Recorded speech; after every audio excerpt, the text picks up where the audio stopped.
How to upgrade the memory in your Getac B300 laptop. First thing you do, make sure it's unplugged, then remove the battery on this side here.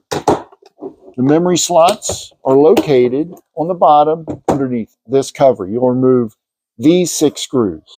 Once you have the screws removed, remove the cover.